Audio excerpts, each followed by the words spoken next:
Louvor a Deus para sempre, amém. Querido irmão, querida irmã, seja muito bem-vindo ao nosso Caminho do Céu. Estamos aqui na TVI e para mim é uma alegria poder entrar na sua casa e gastar com você esses minutos meditando a Palavra de Deus. Todos nós fomos criados por Deus para a eternidade, mas precisamos dar os passos que o Senhor nos ensina em Sua Palavra. E esta é a minha missão. A minha missão é tomar você pela mão e caminhar com você. Eu não estou aqui para dar aula a você, mas eu estou aqui como um irmão, como um pastor que caminha ao seu lado para que juntos possamos chegar no céu, a nossa morada preparada por Deus. Nós estamos celebrando neste final de semana a Assunção de Nossa Senhora. Eu espero que você possa ir à Santa Missa aí na sua paróquia, na sua cidade. E meditando a Palavra de Deus neste final de semana, nós vamos escutar o Evangelho de São Lucas, capítulo 1, nos versículos de 39 a 56. O que quero fazer com você aqui nestes minutos é uma meditação, ou seja, que pontos nós podemos tirar da Palavra de Deus para aplicar na nossa vida cotidiana. A Palavra de Deus é lâmpada para os nossos passos, luz para o nosso caminho. E nesse mundo tão confuso e diverso que vivemos hoje, nós precisamos escutar e acolher a Palavra de Deus não como uma palavra a mais, mas como aquela palavra que é para nós palavra de salvação. Como disse, o evangelho deste domingo é Lucas, capítulo 1, versículos de 39 a 56. Que passos este evangelho nos propõe para a nossa vida ordinária? A primeira coisa que chamo a atenção, diz o evangelho que Nossa Senhora parte apressadamente para uma região montanhosa. É interessante prestar atenção que Nossa Senhora tinha acabado de receber a visita do arcanjo São Gabriel. E após ser visitada pelo arcanjo Gabriel, após ser revestida pela sombra do Altíssimo, e portanto, naquele momento, Nossa Senhora fica grávida por ação do Espírito Santo, ela parte apressadamente. A primeira lição que nós tiramos deste evangelho é a seguinte: quando nós experimentamos o amor de Deus, quando nós experimentamos a graça de Deus, nós não podemos ficar parados, porque a presença de Deus nos lança para a frente. Aquele que verdadeiramente experimentou o amor de Deus e a sua palavra, ele quer se colocar a serviço. Ele quer se colocar à disposição dos irmãos. Muitas vezes, quando nós estamos parados, de braços cruzados, é exatamente porque está nos faltando essa experiência de Deus. Se você quiser saber se a sua experiência de Deus tem realmente sido uma experiência autêntica, basta verificar o quanto você está disposto a servir. Porque aquele que experimenta o amor de Deus quer levar este amor às pessoas, quer fazer com que os outros irmãos também experimentem este amor, também experimentem esta palavra, esta misericórdia. É verdade que alguém pode dizer: ah, padre, mas eu não sei pregar, eu não tenho coragem de ir à frente para pregar um microfone. A ideia não é pregar como estou fazendo aqui agora, mas a ideia é levar a palavra de Deus através da minha vida, através do meu testemunho, através das minhas posturas no dia a dia, seja na escola, seja no trabalho. Então, a Virgem Maria, ela parte apressadamente para uma região montanhosa. Aquele que experimenta a presença de Deus não consegue ficar parado. Ele se lança para servir, para ajudar e para socorrer. É interessante prestar atenção que o Evangelho fala que Nossa Senhora vai para uma região montanhosa. Sabemos que onde morava a sua prima Isabel é uma região chamada Ain Karim. Esta é uma cidade situada no alto da montanha, mas quando o Evangelho nos usa a expressão região montanhosa, também nos desperta para uma verdade. Todo aquele que se coloca a serviço deve estar preparado para a provação e para a dificuldade. Às vezes, as pessoas que você mais ajuda são aquelas que muitas vezes agem com ingratidão. São aqueles que muitas vezes te ferem. Portanto, aquele que se coloca a serviço deve estar disposto a enfrentar dificuldades. Se você pensar na vida de uma mãe de família, um pai de família, quantos obstáculos ele enfrenta dentro da própria casa? Quantas dificuldades ele enfrenta para sustentar a sua própria família? Aquele que está disposto a servir deve estar também disposto a enfrentar as provações, as dificuldades e os obstáculos de cada dia. E enfrentar tudo isso com alegria, com coragem, porque é verdade que o serviço nos desgasta, mas acima de tudo, o serviço nos realiza. Quando nós nos colocamos à disposição de Deus e à disposição dos irmãos, nós até podemos ficar cansados, mas que grande alegria é saber que eu pude fazer diferença na vida de alguém. Que alegria é saber que mesmo sendo tão pequeno e frágil, Deus conta comigo e usa da minha vida como um instrumento de evangelização.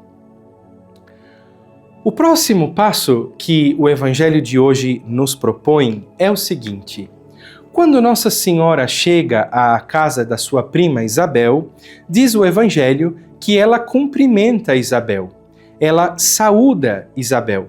E diz o Evangelho que quando Isabel ouviu a saudação de Nossa Senhora, a criança pulou de alegria no seu ventre e Isabel ficou cheia do Espírito Santo. Há uma coisa que a gente não pode se esquecer. Todos nós damos aquilo que temos.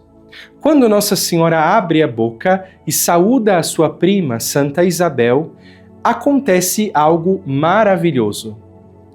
A criança, João Batista, que está no ventre de Isabel, ela pula de alegria. E Isabel fica cheia do Espírito Santo, porque a Virgem Maria é aquela que está cheia do Espírito Santo. Portanto, Nossa Senhora cheia do Espírito Santo revela e manifesta o Espírito Santo na vida de Santa Isabel e de Zacarias. Quanto mais nós estamos mergulhados em Deus, nós comunicamos esta presença aos irmãos. Eu não sei se você já teve essa experiência de se encontrar com alguém e conversar com uma pessoa e depois daquele encontro você diz: nossa, como foi bom falar com esta pessoa, como foi bom estar com ela. Por que isso foi bom? Porque aquela pessoa cheia da presença de Deus comunica esta presença. E aí eu me questiono neste ponto: o que é que eu tenho levado para as pessoas? O que é que eu tenho comunicado às pessoas? Mesmo quando eu não falo nada, por exemplo, eu estou andando na rua, na calçada, e de repente me encontro com uma pessoa. Por mais que eu não diga nada, eu comunico ao outro alguma coisa. Seja pelo meu semblante, seja pelo meu olhar, seja pelo meu silêncio. O que é que nós estamos comunicando às pessoas? O que é que nós estamos entregando às pessoas? Gente, isso é muito importante, porque às vezes uma pessoa pode estar cheia de problemas, cheia de dificuldades, mas quando se encontra comigo, ali naquele encontro, por mais simples que ele seja, a pessoa pode experimentar o amor de Deus. Não necessariamente que eu vou pegar a Bíblia e vou começar a pregar para a pessoa, mas ela pode experimentar o amor de Deus através de um sorriso, através de um abraço, através de um gesto de bondade. Cada um de nós deve ter esta consciência dentro do nosso coração. Deus quer se manifestar aos outros através de nós.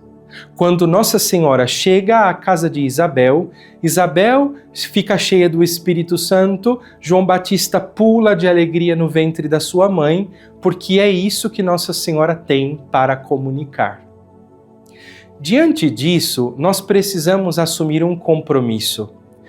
Por exemplo, antes de ir para o seu trabalho, antes de ir para a escola, antes de ir para uma conversa, se recolha um momento em oração e peça ao Senhor esta graça. Senhor, me enche neste momento com o seu Espírito, preenche o meu coração com o seu amor, para que eu possa comunicar a sua presença aos irmãos.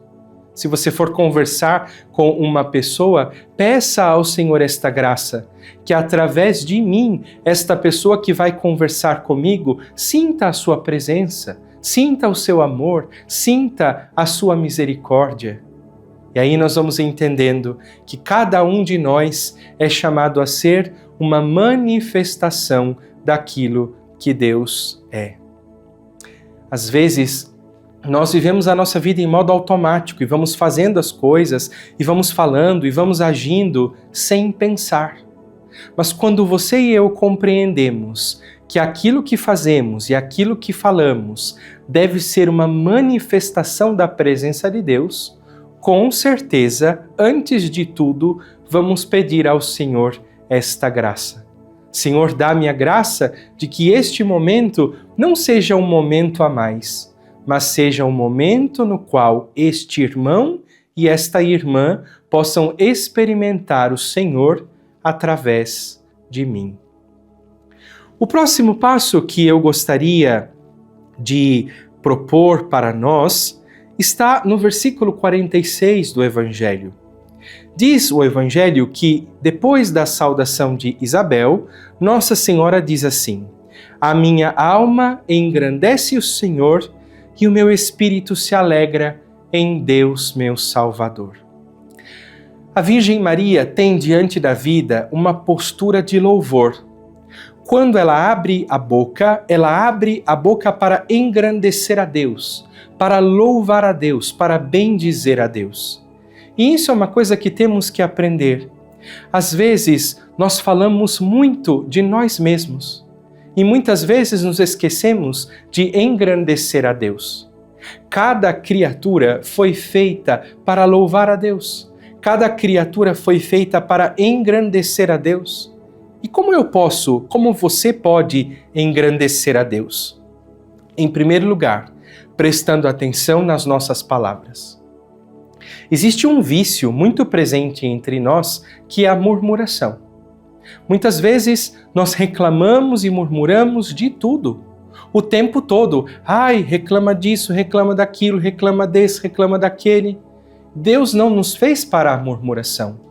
É preciso que cada um de nós assuma na nossa vida uma postura de louvor, porque o louvor, ele abre portas, ele abre caminhos. Enquanto a murmuração fecha as portas e nos torna azedos, nos torna fechados, nos torna amargurados. Isso é uma coisa que cada um de nós precisa compreender. A murmuração nunca vai mudar a nossa vida. Murmurar não vai tornar a vida melhor. Mas quando eu aprendo a louvar, a agradecer, a exaltar a Deus, esta atitude diante dos problemas torna a vida diferente. Às vezes eu posso experimentar e viver as mesmas coisas, mas experimento e vivo isso de uma maneira diferente. Quando você abre a boca para quê? Quando eu abro a minha boca para quê? É preciso vigiar a nossa boca e assumir diante de Deus esse propósito. Quando eu abrir a minha boca, que seja para louvar, que seja para engrandecer a Deus. Um outro modo de engrandecer a Deus é o modo como nós vivemos a nossa vida. Vou dar aqui alguns exemplos muito simples. A roupa que eu visto, ela deve ser um modo de engrandecer a Deus, e não a mim mesmo. As escolhas que eu faço no dia a dia devem ser para engrandecer a Deus. No meu exemplo enquanto padre, isso é mais concreto, porque veja, a nossa batina, ela tem 33 botões na frente, porque faz referência aos 33 anos da vida de Jesus Cristo sobre a terra. Na lateral, nos braços, nós temos 5 botões, que fazem referência as 5 principais chagas de Jesus. Qual é a função da batina, então? É engrandecer a Cristo e não ao próprio Padre. Mas isso você pode também, na sua vida concreta, pensar, esta roupa que eu vou vestir, esta música que eu vou ouvir, esta atitude que eu vou ter, tudo isso deve engrandecer a Deus, deve louvar a Deus. Mesmo antes de comer, quando você está ali no almoço de domingo ou até mesmo no almoço de cada dia, tenha o hábito de parar, rezar, agradecer. Senhor, eu te louvo por este alimento, eu te louvo pela minha vida, eu te louvo pela minha saúde. Assumir com Nossa Senhora esta postura de louvor. Espero que você possa ter compreendido os passos concretos que devemos dar nesta semana. Lembre-se, eu e você estamos no caminho do céu e a palavra de Deus é esta bússola que nos orienta, que nos conduz nesta grande viagem. Estamos juntos. Eu rezo por você, você reza por mim e caminhamos juntos na mesma direção. Que Deus te abençoe. Em nome do Pai, e do Filho, do Espírito Santo. Amém.